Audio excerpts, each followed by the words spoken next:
Next question. Jocko, what do you think about mechanical warrior robots in the SEAL teams? Again, this is a question where people ask me this because there's weird hype and what's the word? Conspiracy type attitude about, artificial intelligence and robots and all that. Yeah.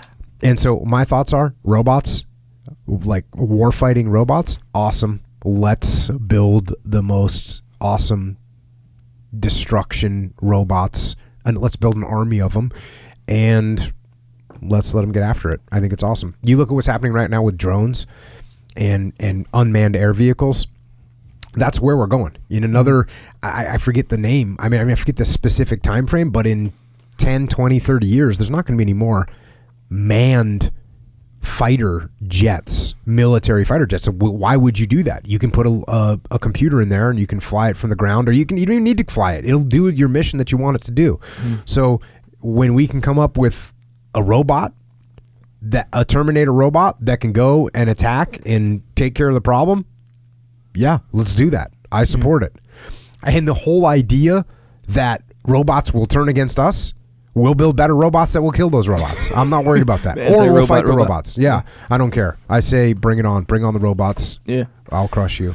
Yeah, it's I know, like Joe Rogan, he'd be freaking out about some robots. And I think, pretty much everybody, I'm probably the ignorant person here, right? Because the smart people, like Elon Musk and Sam Harris, they're all, you got to watch out because this artificial intelligence is going to become smarter than us, and then what are we going to do? It's going to attack us and control us. Yeah, their thing is if it winds up that they ultimately figure out, and they won't be wrong, that's the view. If they figure out that they don't need us, then the logical thing would be to eliminate us. Yeah. Like everybody and everything does ever, Yeah. And I got to admit, that sounds pretty cool to me. I say bring it. I want that robot war. Yeah. Let's get it on. Well, typically robots, we say unmanned. Hey, but I got a question for you. How about we unplug them, right? Cut their power source. Yeah, but typically, even that, when I don't think it, I think that's a simple thing for a robot, if they're smart, to understand, they might very well cut our power source, so they're going to figure that out pretty quick, I would imagine. If they're turning. But I like the way Sam Harris described artificial intelligence one time, though. He said, imagine that I ask you a question and then you have a year to go and research and come up with the perfect answer, and then you come back and you answer that question, but it happens in a millisecond. That's what a computer's going to be able to do. Yeah. And that's pretty awesome. Yeah. And do they end up then? And I don't even know what you'd call a person that theorizes about this kind of thing. I'm not one of them, but that's pretty unbelievable. And it'll only get faster and better from there.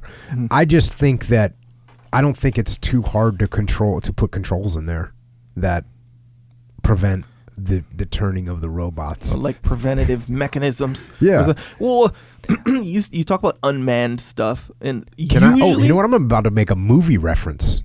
RoboCop. Hit it. RoboCop, old school. Because I think the story of that had some kind of a mechanism in there. The directives. The directive. Prime directive. Prime directive wasn't allowed to kill. Wait, is it Prime Directive? What's that from? Is that from RoboCop? I think so.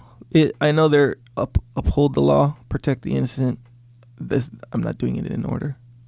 Something about trust. See, if you were AI, you'd be able to come back with a perfect answer. I know. But you program in that you can't hurt humans or whatever. Right. Whatever.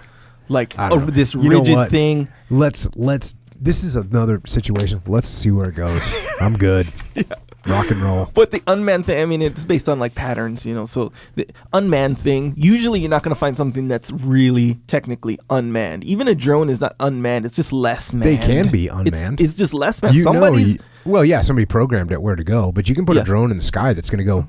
Yeah, but see what you say, someone's got to put them in the sky, someone's got to launch, so it's going to be manned. Like the intentions of something, like that first intention of something, it's going to be manned. For sure. Once you give that up, then you're like, okay, now you got some problems. Yeah. Yeah, again, I'm just not sitting around worried about this kind of thing. So I'll let Joe Rogan and Sam Harris Yeah. and Elon Musk worry about keeping the robots in line. Yep. You know what I'll be ready to? I'll be ready to fight them if they need me. Bring it. Yep. Sure. Next question. Unless you want to talk about robots some more. No. That's cool. Okay. Or RoboCop. No. Yeah. See, even RoboCop was manned. He was a part man, part machine. No, but the big machine that the initial one that caused the problems. Who, Ed 209? The thing that looked like it had big legs. Yeah, Ed 209, man. The Yeah. thing malfunctioned and murdered that guy in front of everybody. Yeah. Dang, that's You have 4 seconds to comply. Yeah, You yeah, have yeah. 3 seconds to comply. You have 2 seconds to comply. Hey, Bro, shut it off, bro. buddy. The first time you watched that, bro, that was tense, bro. That was a harsh scene. Oh, you loved it though, huh? Yeah, I Savage. guess so. Ed 209.